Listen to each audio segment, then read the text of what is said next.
अपने पिछले व्याख्यान में मैंने अरस्तु के दास्ता संबंधी विचारों पर चर्चा की थी, जहां मैंने उन तर्कों को प्रस्तुत किया था जो कि अरस्तु के द्वारा दास प्रथा के समर्थन में दिए गए हैं।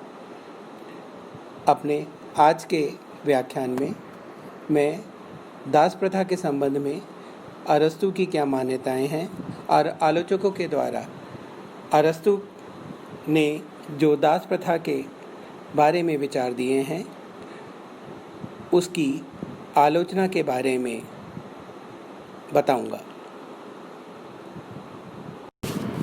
दास्ता के संदर्भ में अरस्तु की कुछ निश्चित मान्यताएं हैं और अरस्तु ने अपने विचारों में दासों के प्रति होने वाले अन्याय का प्रतिकार किया है। अरस्तु ने यद्यपि ये माना है कि दास्ता प्राकृतिक है, परंतु साथ ही उसने कहा कि यह वंश परंपरा पर आधारित नहीं है। योग्य और बुद्धिमान होने पर दास को मुक्त कर दिया जाना चाहिए। उसका कहना है कि दास पर शोषण का कोई स्थान नहीं है। दास को शरीर का अंग मानते हुए उसके साथ सही व्यवहार किया जाना चाहिए और उसकी हर आवश्यकता की पूर्ति होनी चाहिए। दास को जो कार्य दिया जाए वो उसके क्षमता के अनुरूप होना चाहिए और अच्छा करने पर उसे मुक्त भी कर दिया जाना चाहिए। अरस्तु ने ये भी कहा है कि स्वामी को अपने पास आवश्यकता के अनुसार ही दास रखने चाहिए और अपनी मृत्यु के समय अपने सभी दासों को मुक्ति दे देनी चाहिए। दास का बौद्धिक स्तर बढ़ने के साथ ही उसकी मुक्ति का मार्ग प्रशस्त होता है और इसलिए अरस्तु दासों के साथ मानवीय व्यवहार का समर्थन करता है।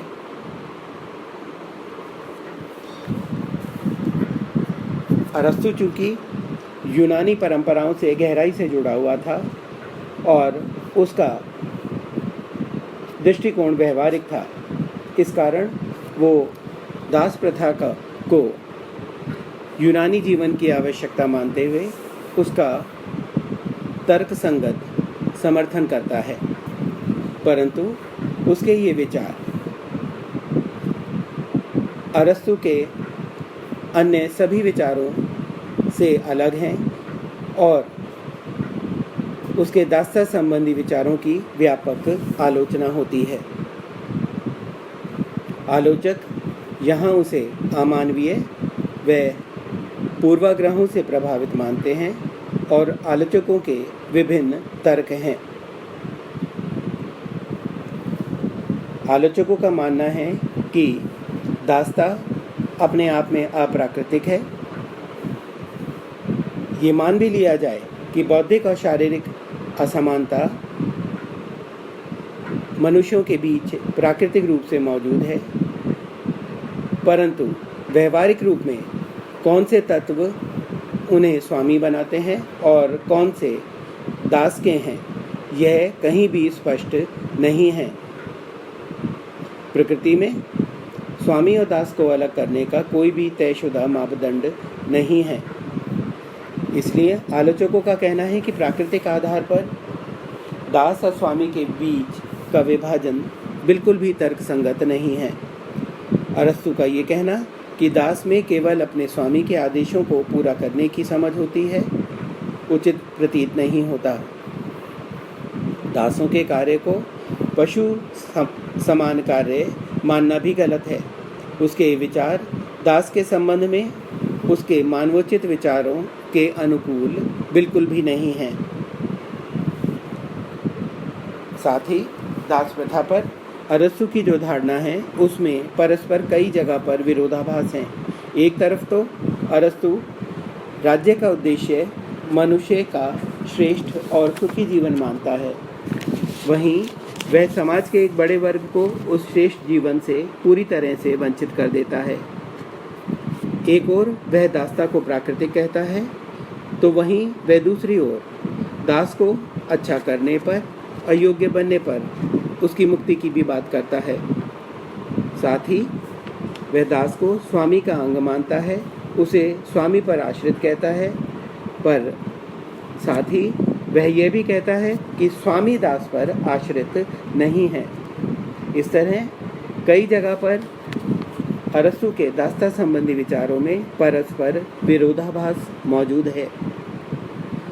गोम्पर्स का कहना है कि अरस्तु के दास्ता पर जो विचार हैं वे जातीय अहंकार से प्रभावित हैं। उसका कहना है कि यूनानी प्राकृतिक रूप से स्वतंत्र वह स्वामित्व के लिए पैदा हुए हैं और युद्ध में पराजित होने पर भी उन्हें दास नहीं बनाया जा सकता। अरस्तु का ये कथन गोम्पर्स की इस आलोचना को पूरी तरह से प्रमाणित करने का काम करता है। इसके अलावा स्वउद्देश्य या टीलोलॉजी का सिद्धांत अगर हम लें तो यह सिद्धांत सही नहीं है, क्योंकि अरस्तु का दास्ता का सिद्धांत टीलोलॉजी के सिद्धांत पर सही नहीं बैठता। अरस्तु का विचार कि दास्ता प्राकृतिक है उचित नहीं है। टीलोलॉजी सिद्धांत का मानना है कि हर जीव का जन्म एक खास उद्देश्य के लिए हुआ है और उसे पूरा करने की क्षमता उसमें मौजूद होती है, जबकि अरस्तु के दास्ता संबंधी विचार इसके विपरीत जाते हैं। अरस्तु का अवकाश का तर्क भी न्याय संगत नहीं है। यह पूरी तरह से सामंतवादी व्यवस्था से उत्पन्न एक कुटिल विचार है।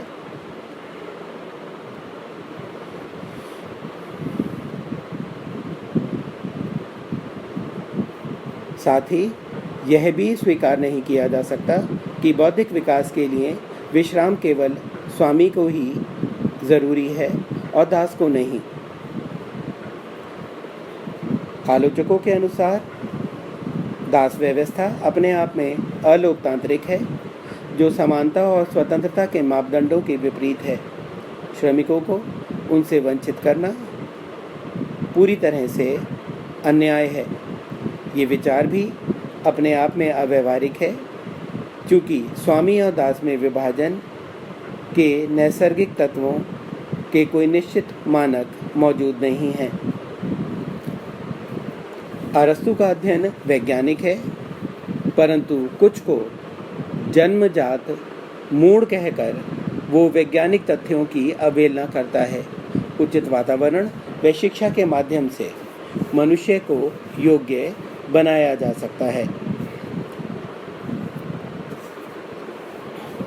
आलोचक ये भी तर्क प्रस्तुत करते हैं कि अरस्तु दास को स्वामी के व्यक्तित्व में लीन होने को कहता है, परंतु यह समर्पण शारीरिक तो हो सकता है, परंतु पूरी तरह से मानसिक नहीं हो सकता। तार्किक रूप से यह भी सही है कि असमान योग्यता वाले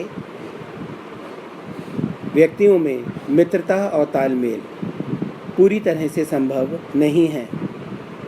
दूसरी तरफ यदि स्वामी और दास के बीच के संबंध मित्र समान हम मान भी लें तो फिर उसमें निरंकुशता का कोई स्थान बचता ही नहीं है। इसलिए एबेनस्टीन मैकिलवेन अरस्तु के दास्ता संबंधी विचारों की कटु आलोचना करते हैं।